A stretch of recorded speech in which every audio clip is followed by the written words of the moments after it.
Ladies and gentlemen, good day and welcome to the Piramal Pharma Limited Q2FY26 earnings call. As a reminder, all participant clients will be in the listen-only mode, and there will be an opportunity for you to ask questions after the presentation concludes. Should you need assistance during the conference call, please signal an operator by pressing star, then zero on your touchtone phone. Please note that this conference is being recorded. I now hand the conference over to Mr. Gagan Purana from Piramal Pharma Limited. Thank you, and over to you, sir. Thank you, Swapnali. Good morning, everyone. I welcome you all to our post-results earnings conference call to discuss our Q2 FY26 results. Our results material have been uploaded on our website, and you may like to download and refer them during our discussion. Today's discussion may include some forward-looking statements, and these must be viewed in conjunction with the risks that our business faces. On the call today, we have with us our chairperson, Ms. Nandini Piramal, Mr. Peter DeYoung, CEO of Global Pharma, and our CFO, Mr. Vivek Valsaraj. With that, I would like to hand the call over to Ms. Nandini Piramal to share her thoughts. Good day, everyone, and thank you for joining us today for our post-results earnings call. During the quarter and the first half of the financial year 25-26, we recorded revenues of 2,044 crores and 3,977 crores, respectively. The YOY decline in the revenue was primarily on account of the inventory destocking by the customer in one large CDMO order for an unpatented commercial product. We continued our focus on cost optimization and operational excellence, which helped partly mitigate the impact of the revenue shortfall on the EBITDA. During H1 FY26, the EBITDA margin moderated to 11% and 10% respectively for the quarter and half year ended FY26. In terms of net debt on the balance sheet, we currently have rupees 3,971 crores of net debt, which is a reduction of 228 crores over March 2025. We've maintained this at less than 3 times EBITDA, largely supported by tight control over working capital and capex investments. During the year, we successfully maintained a best-in-class quality and compliance track record of 0 OAIs. We successfully closed 19 inspections, including 1 US FDA inspection at our Aurora facility in Canada without any observations. On the sustainability front, we released our 4th annual sustainability report for FY25 under the theme of Innovating Responsibly, Growing Sustainably, which has also been third-party assured by D&B Business Assurance India. The report outlines our measurable progress in the areas of environment, social, and corporate governance, thereby underscoring our purpose of doing well and doing good through sustainable operations. Moving on to business-specific highlights. Starting with our CDMO business. Our CDMO business reported revenues of 1,044 crores and 2,041 crores during Q2 and H1 FY26, respectively, impacted by the inventory destocking.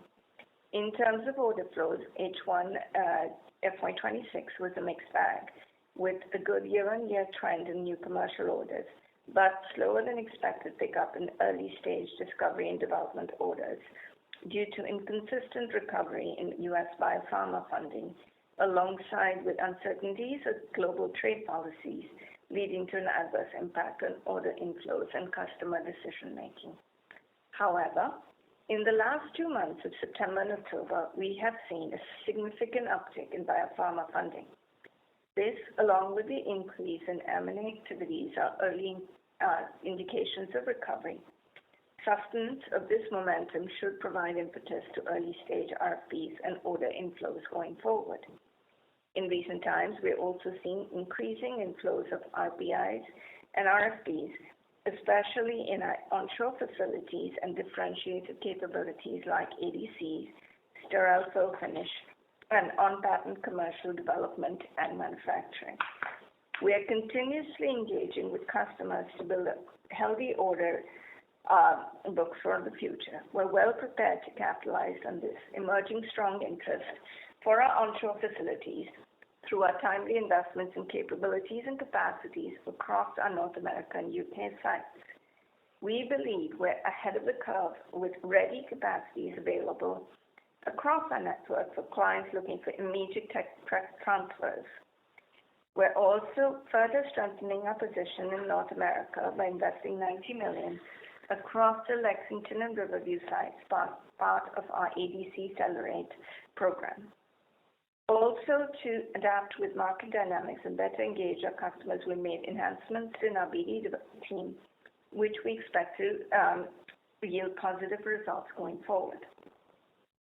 In terms of our existing development pipeline, we're making good progress. We recently made a joint investment at our Sellersville site with New Amsterdam Pharmaceuticals for commercial manufacturing capacity for fixed-dose formulation of obicetrap and ezetimibe to meet commercial demand of the drug. Our Ahmedabad site was instrumental in the development of the product, and now the product is advancing towards commercialization. We're establishing a dedicated manufacturing suite at the Sellersville site, as well as dual sourcing at the Piramal site in India. Moving to our complex hospital generics. In inhalation anesthesia, we further consolidated a number one position in the mature U.S. sevoflurane segment, with value market share increasing to 45% in March 25 compared to 44% in March 24. We're also working obtaining regulatory approvals for sevoflurane in the ex-U.S. markets from our Digwal plant in India, which should help us with the pickup in the revenue run rate in H2.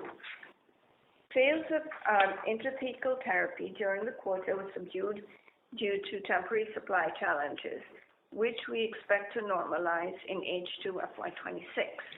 We continue to maintain our number one rank in intrathecal baclofen in the U.S. with 75% value market share.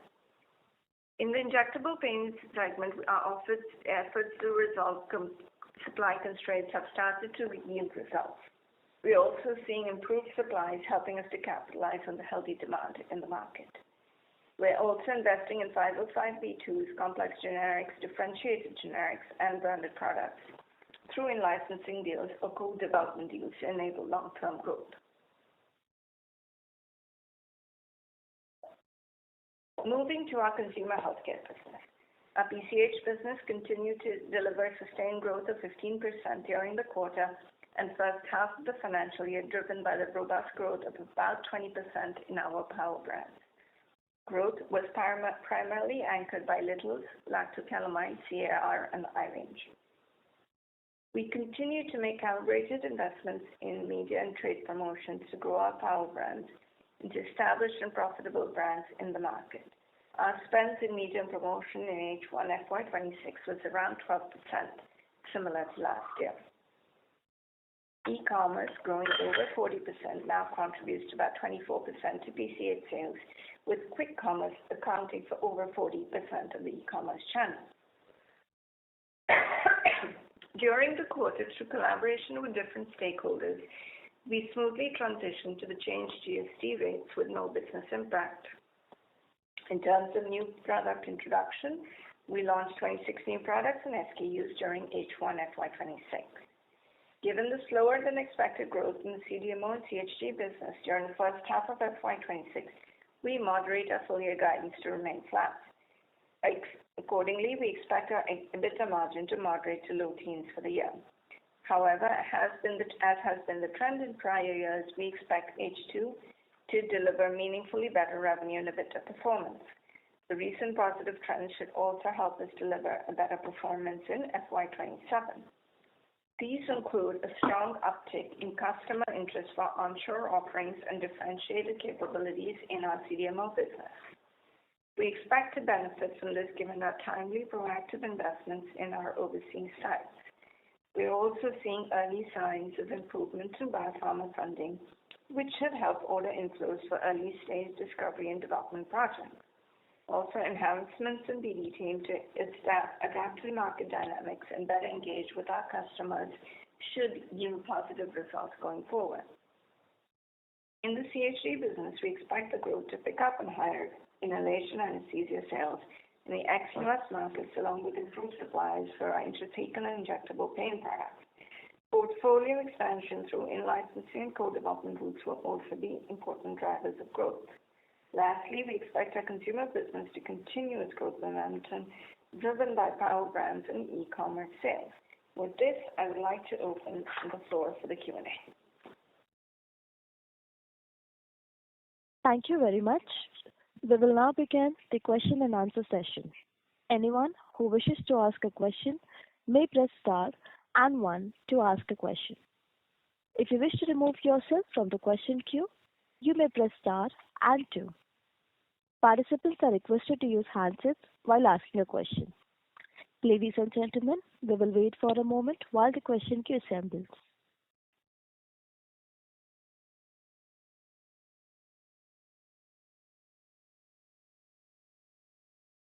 The first question is from the line of Avnish Barman from Vaikaya. Please go ahead. Hi, good morning. Thanks for taking my question. Can you give some color on the base CDMO growth? Just like, in the first quarter, there was a disclosure that the base CDMO growth grew by mid-teens. Can you give a similar color for this quarter?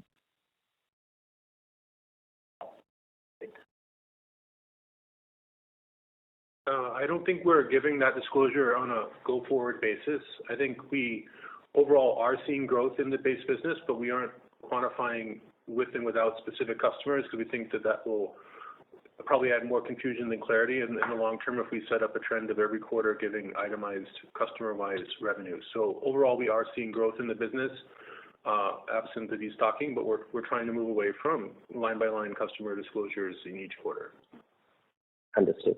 And is there any color on, this large PO which is it's going to be absent in FY26? When does it come back? Does it necessarily come back in FY27 or the second half of FY27? Is there any color on that? So it's kind of a follow-on similar answer to the prior question stated differently. What we would say is that with that customer, we have not had any further clarity as to when they will resume reordering. That's anticipated. We will give our forward guidance for the next fiscal year a little bit later in the year, as we did in other years. And you can obviously look that customer did publish their quarterly results a couple days ago, and you can see the underlying growth of that product is in kind of depending how you look, between high teens and low 20s. And so you can look at the primary source yourself and determine their overall underlying growth, and that should be a factor in their reordering pattern. Okay. My second question is on the U.S. administration and the intent.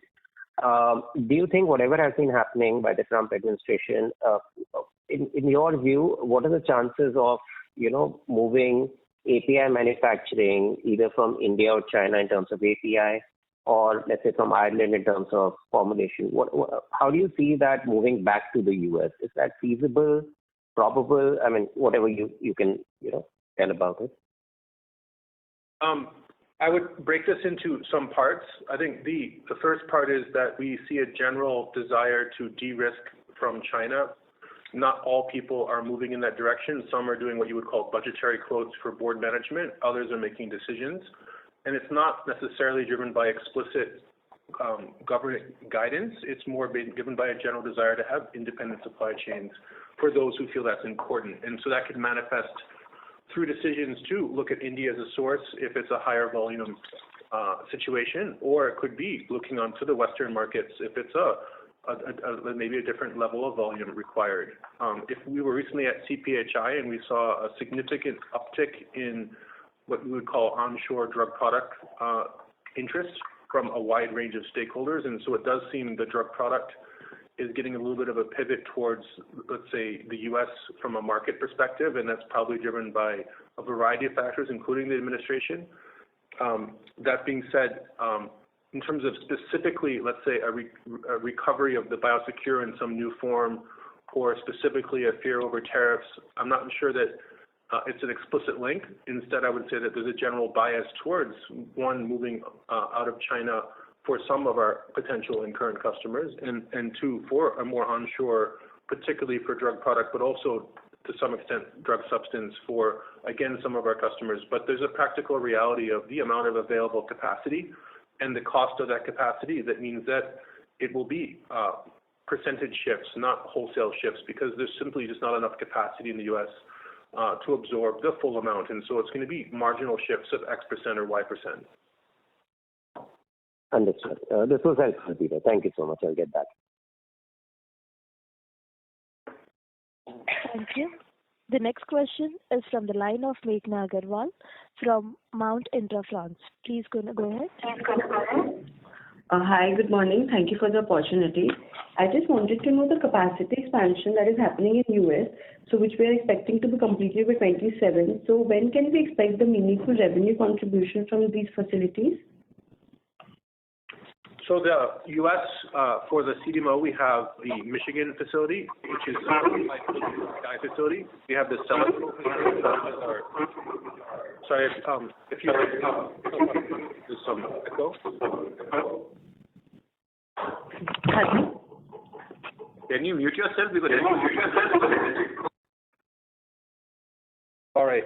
So the point is we have 3 material facilities in the U.S. The Riverview facility, which is high potent API, the Sellersville facility, which is solid oral dose and liquid cream ointment, and then we have the Lexington facility. The substantial expansion is primarily centered around the Lexington facility, and we have a modest expansion that is underway at the Riverview facility, particularly for linker payload for ADCs. In terms of revenue growth potential, should the onshore push become more dramatic, we have immediate capacity available at all 3 sites. And our message to potential and current customers is that should they want to place something for tech transfer, we could do it tomorrow. And so we don't need to wait for the expansions to complete for the revenue to go up. What we do need is for customers to make the decision to do onshore production and have the money available and the intent to move the programs. And so our message, and we were just at CPHI, which is a large trade fair, as I'm sure you know, and that was a general message we shared with our customers and our potential customers, and overall the market was receptive to the onshore offering. In terms of the Lexington facility, we have the same capabilities available at smaller scale already, and so our explanation to customers is you can start the tech transfer now, and then whenever the expansion is ready, we could qualify the additional line, and so there's no need to wait, and that's the message we share. Okay, thank you so much for the answer. Also, just wanted to know, like, what is the addressable market size that we are targeting for this? The CDMO market, we are in, low Meghna, I would request, so sorry to interrupt in between. Ms. Meghna, I would request you to please be on mute while the management answers your queries. I think it's important to note that for any of the areas we serve, we are in the low single-digit market share of this overall CDMO market. It's a very large market. You don't need a large number of wins to get a material revenue growth. India headquartered CDMOs is still a very modest share of the global market, and we believe that it's also a highly fragmented market, and there's a significant opportunity to growth. And so by no means is headroom or available market size the issue. The issue is our availability of clients to place work in the time frame we want and our win rates. Okay, and just one more last question. Like, how are the power brands like Little's, IPIL, Lactocalamine performing? Like, do we have anything that is overperforming, or any of the products that is not, performing well? Anything of that sort?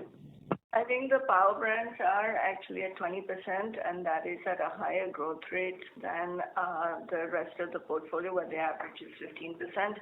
I would say each of them are doing well, and we expect them to continue growing forward.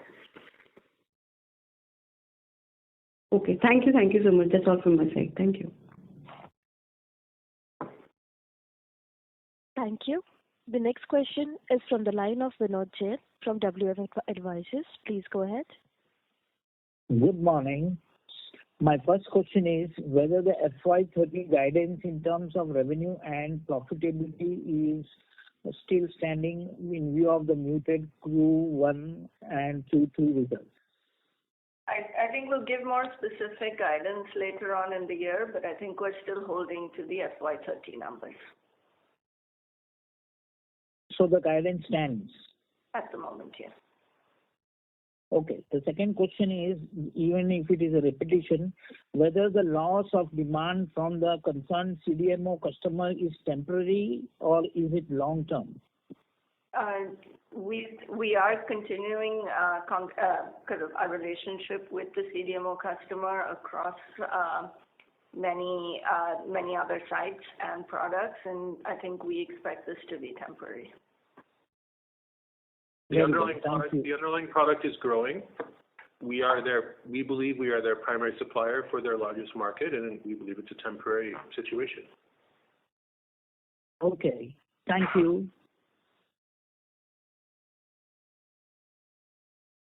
Thank you. The next question is from the line of Shyam Srinivasan from Goldman Sachs. Please go ahead. Yeah, good morning. Thank you for taking my question. Just on first half numbers and looking at fiscal 26 guidance, I'm not asking fiscal 27. Any change to revise it? We have a -5% decline in revenue. I know we have a second half which is better, but what are some of the things that give you comfort in the second half if you were to retain your guidance that you shared at the quarter 4? So just want to understand that piece, please. Shyam, we are moderating our guidance for revenue to be flat for the year and for the EBITDA margins to moderate to low teens. As you are aware, historically our H2 has always been higher than H1, and we expect this year to be no different. You will see H2 to be better than H1 for the larger part of the business. Both CDMO and complex hospital generics will have a better H2 versus H1. So basis that and basis considering how H1 has been, we have moderated the guidance accordingly. Got it. And when I look at the individual pieces in that, have you also done, I think we gave some qualitative guidance on how some of these pieces are going to be, like CDMO versus CHG versus ICH. So is there some qualitative color on how it's going to work even for the 3 segments below that? So we've given guidance at the overall level in terms of how the overall company revenues would pan out, and that's what we have kind of moderated now. Got it. Thank you. This the second question. I was just looking at your standalone and consolidated financials. First half versus first half. So I know 2H could be different and comparing 2H is different, but I'm comparing 1H versus 1H, and we've seen like losses in the international subsidiaries. I'm just doing very simplistic console minus standalone and arriving at either revenue or PAT. So it has widened in terms of the net profit margins. Its losses have increased, I'm saying. So just want to understand what's driving that. When do we start seeing some of these divergence actually narrow and we start moving closer towards break-evens on the international facilities? Thank you. So, given the fact that we have multiple sites outside of India, it's actually a mixed result. Yes, some of the sites are yet to break even. Some of the sites actually are seeing a year that is better than what it was in the prior year.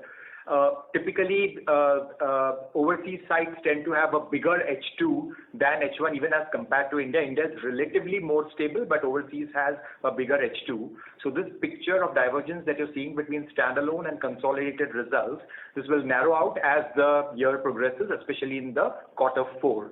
So yes, we do expect the performance of overseas facilities to pick up. If the question is over a longer term, then yes, as you are aware that our overall capacity utilization at some of our overseas sites is still suboptimal. They are not yet broken even. And as the capacity utilization increases in the years ahead, which is where we have done our investments and expanded capacities, we do expect the EBITDA margins to move upwards for the overseas facilities. Helpful. Lastly, just going back to the large PO order, Peter, you did mention, it's probably a temporary phenomenon. So, anything, I know you don't like talking about individual customer and what the contracts are, but what are some of how do we get reassured that we have all what it takes from getting that order at the future point of time? Is there If you could help us kind of reassure that piece, because that seems to be the big delta in how numbers are panning out versus what you would likely to see growth coming back, let's assume fiscal 26. So any qualitative color you can share will be very helpful. Thank you. I think with that customer, we would be showing in green on their internal supply chain dashboard across all parameters based on our current performance and our recent performance, because we do have other ongoing work with them. And so we would anticipate that there's no reason why they wouldn't continue to order from us when the stock is depleted. I think just to refresh, because some of us have, some time has passed, the customer had built up stocks expecting particularly in the U.S. market, a significant growth, which is the market in which we are supplying for them. And that was based maybe on their M&A case, and it didn't play out the way they wanted. And I think in a prior call, we discussed that there was some third-party validation of this in like a Wall Street Journal article about how that particular product played out for them. And I think we shared that on our prior call. And overall, they obviously, it's still growing, but it didn't grow the way they wanted. And so then as a result, they had more stock than they needed, and so we needed to let that stock deplete, and then when that depletes, then they can reorder for that market from us. So we have no yellow or red flags on our performance with them, and we believe we are qualified for that primary market, and the underlying product is growing. They just have to burn through the inventory. Got it. Yeah. Thank you, Peter. All the best. Thank you. The next question is from the line of Madhav from Fidelity. Please go ahead. Hi, good morning. Thank you so much for your time. Just wanted to get an update, if you can share any color on our 30-plus phase 3 opportunities in the pipeline. How many shots on goal, we could probably have in the next 12 to 18 months. Any color there would be helpful. Thank you. We're trying a new trick because a lot of our customers don't let us talk about them, but every once in a while we're lucky and we're able to convince a customer to talk publicly. And so I think the two we can talk about that we put in the public domain because our customers have been happy to share that would be the New Amsterdam opportunity, which we did, I guess, a kind of a semi-dedicated or dedicated suite for them in Sellersville. And we're actually very excited about that program and partnering with them and their trust in us for that.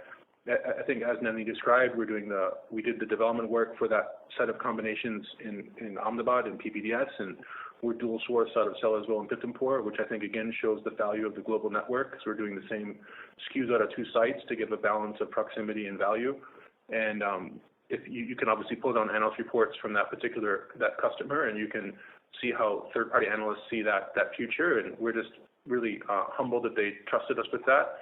I think there's another one that's more modest in size, but it's the George Health, which I think we also shared as a combination drug that, again, is using our network where we developed it and we are manufacturing it. So again, it's showing the multi-site benefit, and that's helping people with their hypertension and control, and it's got a really good value for health systems because of the combination and the adherence benefit for patients. So we're really excited about that. I think those two we can talk about. What I would say is that we're very excited about our phase 3 pipeline. These are much chunkier and more meaningful than maybe some of our average ticket sizes in the past, and we think that these are going to be big drivers of our growth. Now, we can't guarantee all of the successes, but a bunch of them are reading out a fair number of them are reading out in the time horizon you described. And I think also worth noting is that a lot of them are in what we call the differentiated areas, including some in the ADC category. And so we think this is part of why we're remaining confident. And back to the original question asked by another person on the call of our 30 guidance, we think that these phase 3s are a meaningful contributor to that, why we still think that the growth is going to be good in the medium to long term. Got it. That's super helpful. And then also on the opportunities for, the onshoring opportunities in the US, when you say tech transfer, just maybe basic question, but I would assume these are for products which are already commercialized and the customer is looking to add another site in the US like that. So it should be an on-commercial, on-patent opportunity. Is that how we should think about it? It's the whole spectrum. I would say that there will be people who will be in the clinic who maybe, let's say, at that phase 3 point, and they've been using an offshore provider, and they now have got to that point where they have some compelling data, and their board is saying, in light of the current geopolitical context, if you really want to continue with your primary supplier being in China or some other location, and we're seeing requests for people to, let's say, add us as a source to their existing source, or in some cases pivot. I think the second one would be we would see some kind of on-market commercial on-patent projects that would be looking at extra sources. But interestingly enough, we're also seeing some generic players looking at their drug product choices as well, like particularly for Sellersville as an option. So we're seeing actually across 3 distinct phases some of those choices, and we're bidding on those each individually. And so it's not monolithic; it's a little bit more broad-based. Okay. And these phase 3 tech transfer opportunities are already commercial. This is above and beyond the 30+ pipeline which we already have, right? So these are like that could add to the funnel rather than already being part of it? Correct. What we're describing as RFPs would be for work we don't yet have, and correct. That therefore would be additive to what we've disclosed. It's already in our customer pipeline. Just one more, if I could ask, the New Amsterdam opportunity, given that it's already in the public domain, any timeline you can share? Like, could this be an FY27 opportunity for us as well? If sort of the customers' commercialization pipeline goes as per plan? I would encourage you to look at analyst reports for that company. There are many excellent analysts covering them, and you can look at that in excruciating detail or at high level to your discretion. Okay, perfect. Got it. Thank you. Thank you. The next question is from the line of Bharat Gupta from Fair Value Capital. Please go ahead. Hi, thanks for the opportunity. Just one question with respect to the entry of a new Chinese player in the isoflurane market. So can you provide some colors like how it can impact our market share, and what is the total addressable market size for this kind of a molecule?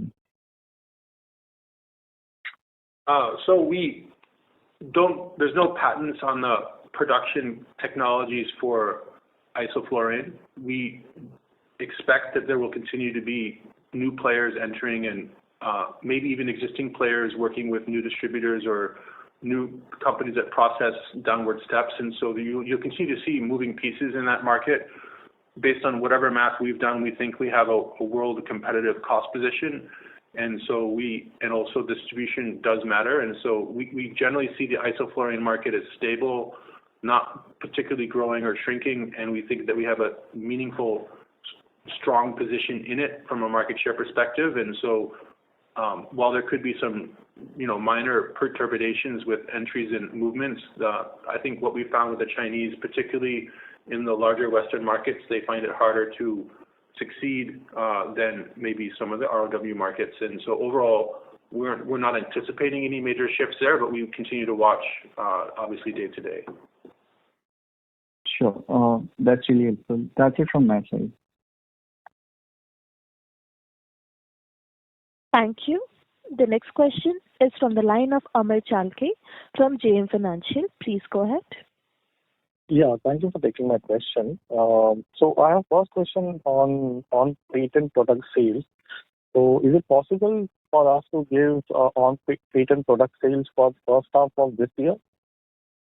I think that will be hard. We generally update it once a year, and so we will do that with our annual disclosures. Sure. Second question I have on the ADCs, what amount of investment so far has gone into the ADC assets?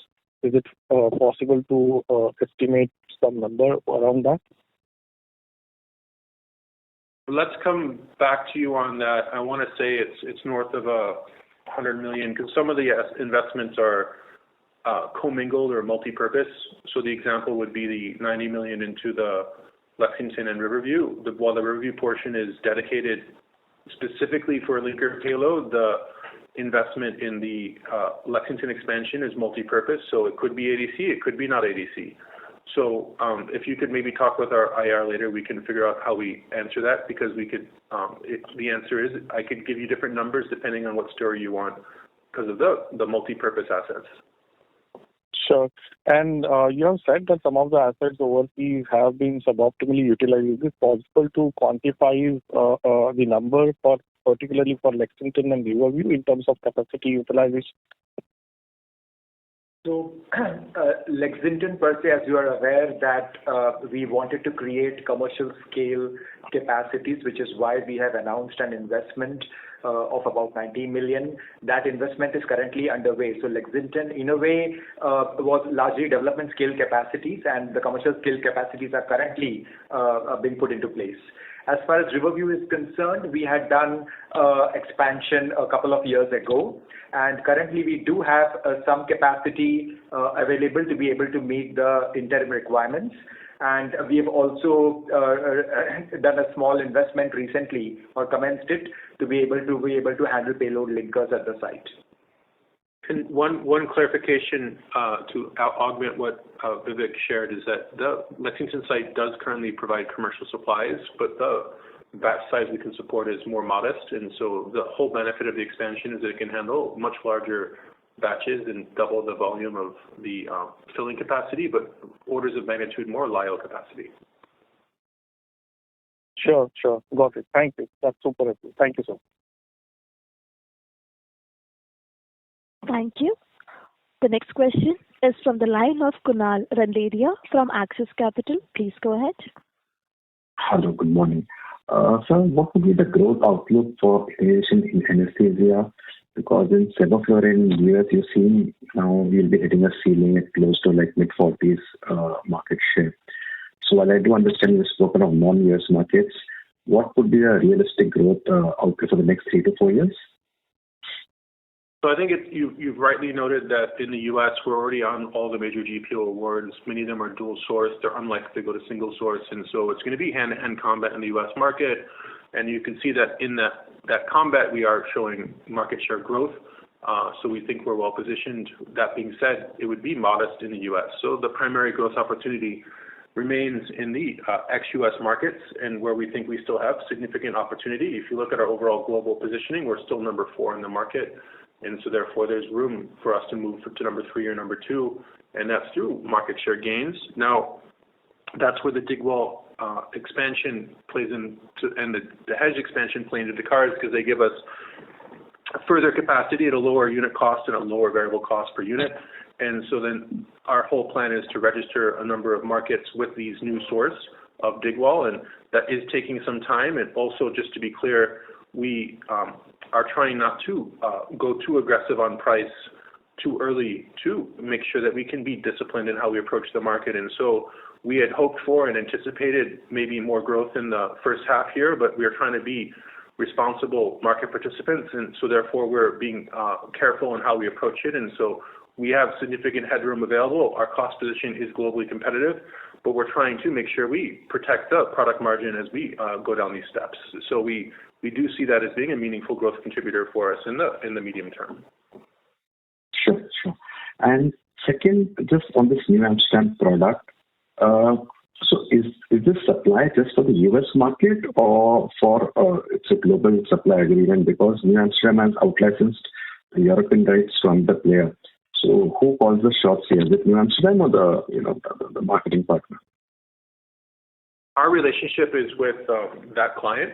They have their own agreements with other partners, which are their decision and their purview, but our supply at the moment is to them, and then they can pass that onwards however they feel appropriate.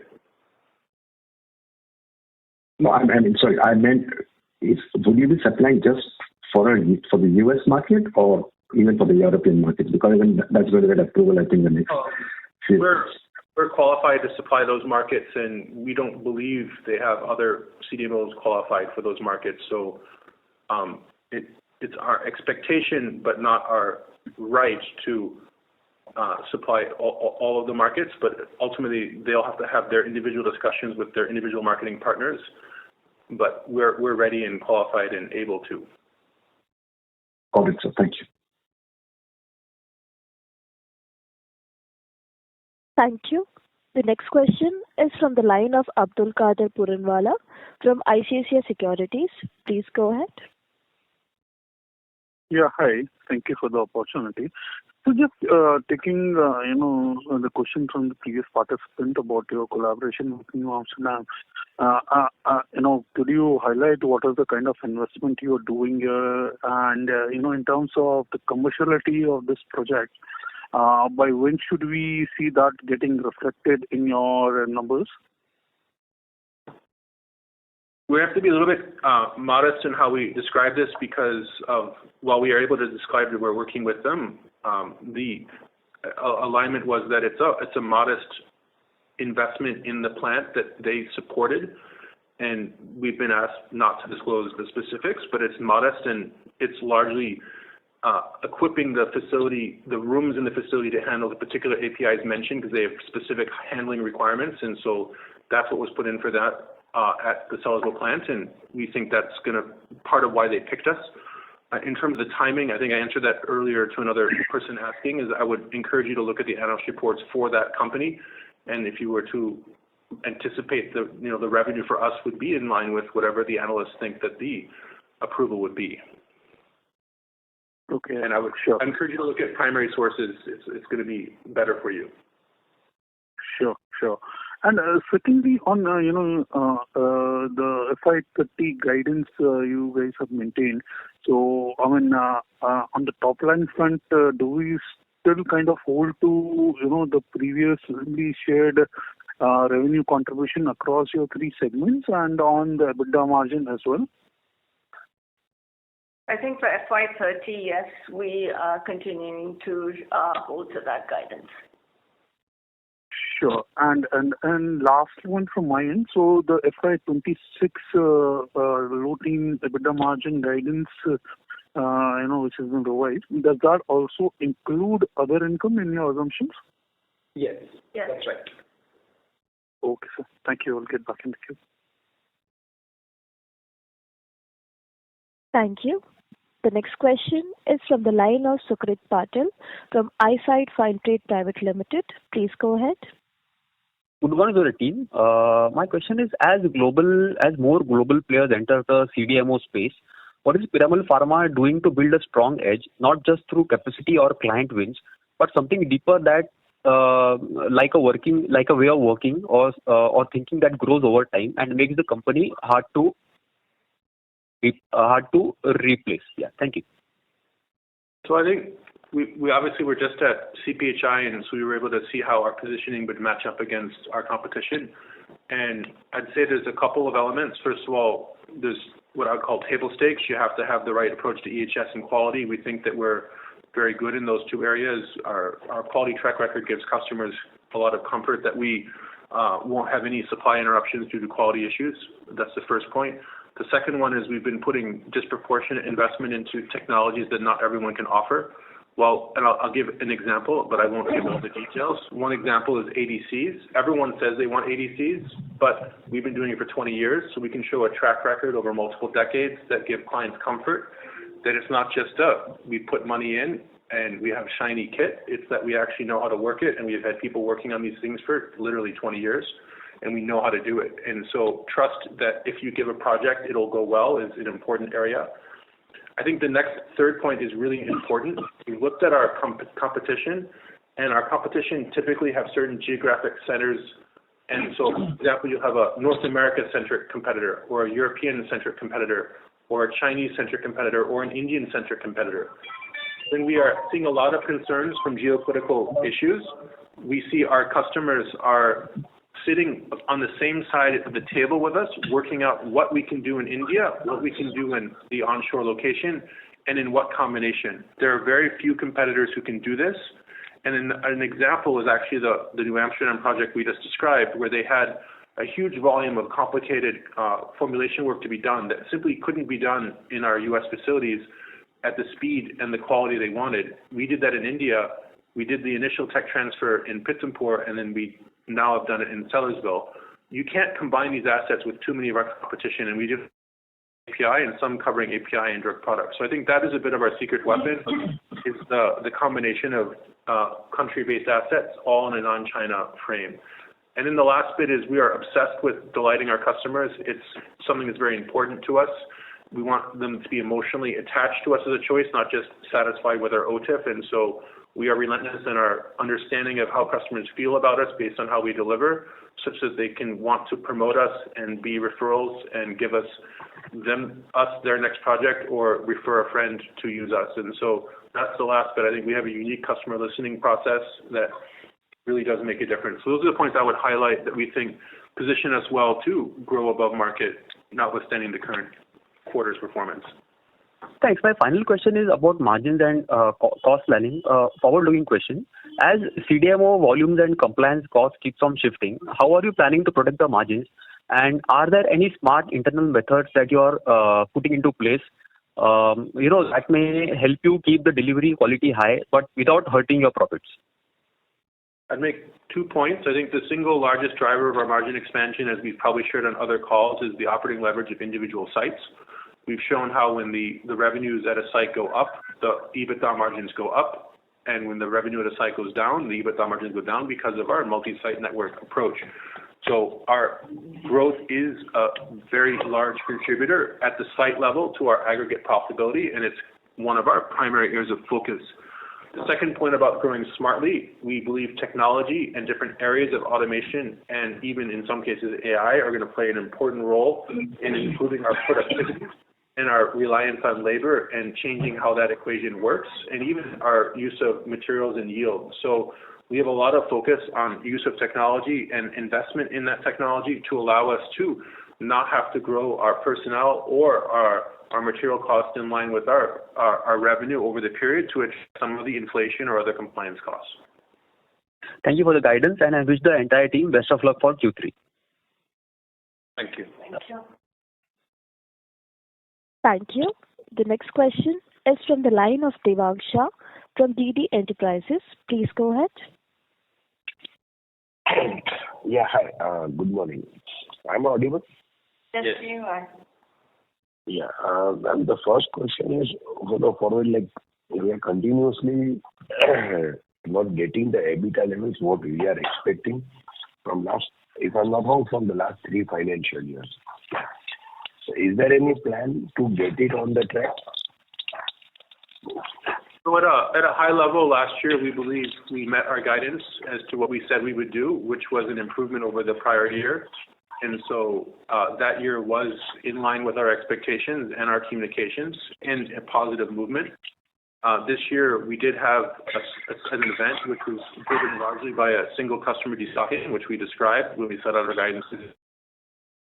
As the additional subsequent events, which we are working to address, and we don't think it changes our long-term guidance, as Nandini mentioned, for FY30. But we do accept that we've had to restate our guidance for this year.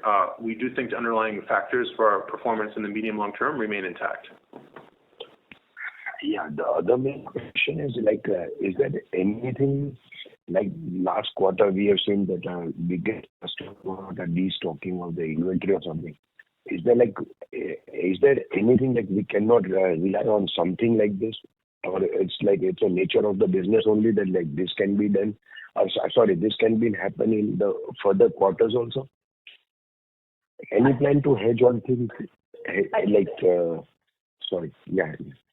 So I think the plan is to actually get individual scale at each of the individual sites, so that if there is an issue going forward with a large customer destocking, you have enough other business to make up, and so you can keep the operating leverage the same. I think that's the plan. Okay. That's fine. Thank you That's all from me. Thank you. The next question is from the line of Alankar Garude from Kotak Institutional Equities. Please go ahead. Hi, good morning, everyone. The first question, apart from the slower funding environment and the possibly slower pickup in sevoflurane in ROW markets, are there any other reasons driving the cut in FY26 top-line guidance? I think these would be the 2 main reasons. I think the other one would be our supply constraints for some of our other critical care products. While they are beginning to resolve, I think we're still facing some short supplies. From CDMOs. From our partner CDMOs there. Got it. And Peter, on this sevoflurane issue, you spoke about not being too aggressive on pricing in the first half. Which are the key markets, maybe a few markets you could highlight you are referring to within ROW? I would just look at the large RW markets that you would all associate as being large pharma markets. We're playing across the field, and we're just trying to be careful about the steps we take in the order we take them. Got it. The second question is from a timing standpoint across tech transfer as well as the pipeline opportunities in CDMO. Which are the ones which are likely to manifest earlier? Would it be tech transfer or the pipeline ones? I know this is not an easy question to answer, more of crystal ball gazing, but any sense on that would be helpful. So this is general principle, not specific answer. The holy grail from a sales team perspective is always the tech transfer. They're probably fewer and less frequent because that means something has to have gone wrong at the current CDMO or some major change at the client side. Because why tech transfer is the holy grail is that you can go directly from the plant to the plant. Most development work requires lab work first and then later plant work, and you didn't have to wait for the clinical trials this season. So we find tech transfers if we do planning or prospecting the area that we want to go for, but they're kind of harder to predict, harder to secure, and less frequent, but obviously desirable from a timing perspective. That being said, a more assured path for growth is the winning standard development orders that require lab work and then scale up and then clinical results to manifest and so forth. And that's the follow the molecule strategy that has been present for a long time. So that's what you can rely on and therefore the foundation of any strategy. That's helpful. And the final question, were sales of the major product which is currently witnessing destocking spread out largely evenly in FY25? Yes, that was part of the benefit we got last year. Got it. That's it from my side. Thank you. Thank you. The next question is from the line of Yash Tanna from MIPL Family Office. Please go ahead. Hi, thank you for taking my question. Just broadly wanted to understand what kind of traction we've been seeing in the European markets for Neo-Antricon, and going forward, what kind of growth can we expect from this product? We're still early in the launch phases for that, and it's probably too early to break out some specific guidance, but we would anticipate it to be, I'd say, modest in revenue contribution. We realize that we maybe overplayed our communication of it in some earlier meetings because we wanted to give it as an example of the types of products we want to add, but from an overall salience and materiality standpoint, it's always going to be modest and has been modest, and we would expect it to grow, but it's never going to be as big as our other current large products. But we wanted to talk about it because it's an example of a product where there's limited competition and significant value over the standard API option that's not targeted at the pediatric or neonatal use. So short answer is it's still exciting. We're still finding growth in it. We're still early in the launch, but it won't be a material growth driver. Got it. Secondly, on the complex hospital generics business expanding into the rest of the world's market, you mentioned that you were trying not to be too aggressive with pricing on that front, but wanted to understand if you're going to be maintaining similar margin profiles to the product in the US, or what kind of margin profile can we expect from the rest of the world's market going forward? So we don't see yet reason to believe that the margins will be lower. What we did see is that the input prices, even for our heavily vertically integrated supply chain, have come down for us. And so we were hoping initially that we could maintain some amount of the pricing and get a benefit. And what obviously is other people are buying those same starting inputs that we are. And so then that may have flowed through the price into the market faster than we would have wanted. And so at the current stage, we don't yet see a reason why we should anticipate different margins than we have been projecting or enjoying. It's just that we were trying to be a little bit smart about how we approach the pricing in each of those different market entry events. But overall, we are seeing probably better than anticipated RM purchase prices, and even some of our internal plants have performed a bit better than we thought when we designed them for both the hedge and Zigual. So we think we have headroom here too, and not have to choose so far at the moment. Got it. And my last question is more of a bookkeeping question. Our effective tax rate has been a bit volatile in the preceding years. Could you maybe provide some color as to what it could be going forward in the next 2 to 3 years? So Yash, I don't know if you've been hearing our calls before, but for us, the effective tax rate in each jurisdiction is what is actually applicable in the jurisdictions in which we operate. The reason why you see the volatility is because of the mix. The higher the quantum of profitability from sites where we are currently paying taxes, the higher the ETR goes up.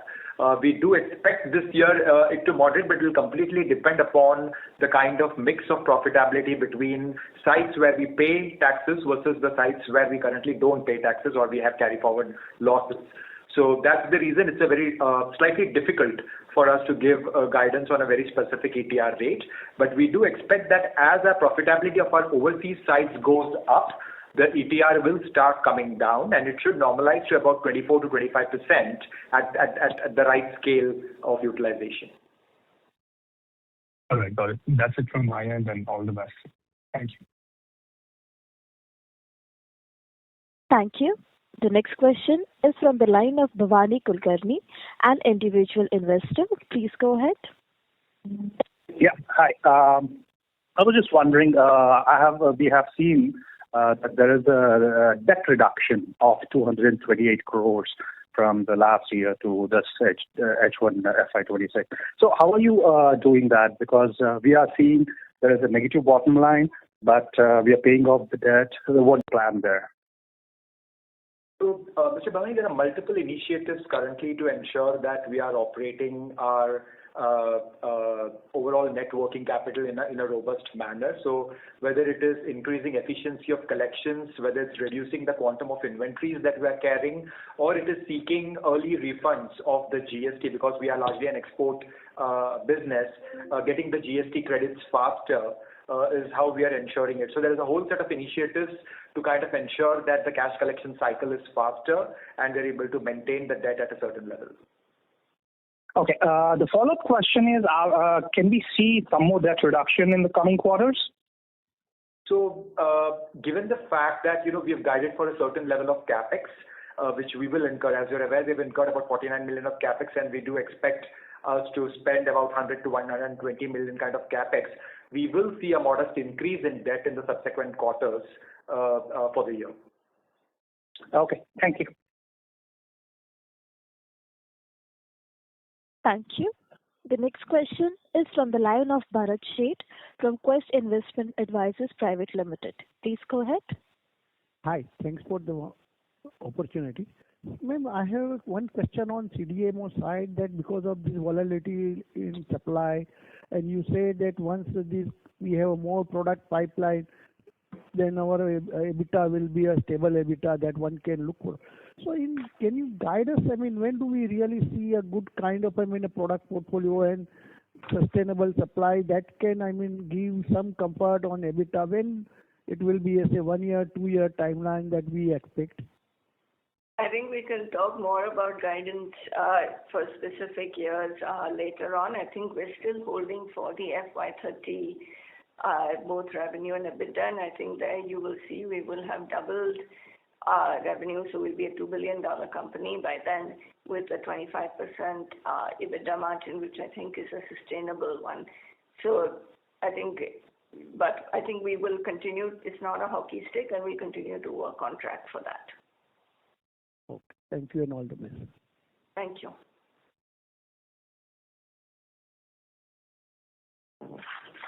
Ladies and gentlemen, that was the last question for today. I now hand the conference over to Mr. Gagan Borana for closing comments. Thank you very much. We hope that we were able to answer most of your questions. In case you have any follow-up questions, please feel free to reach out to me. Thank you and have a good day. Thank you. On behalf of Piramal Pharma Limited, that concludes this conference. Thank you for joining us today, and you may now disconnect your lines.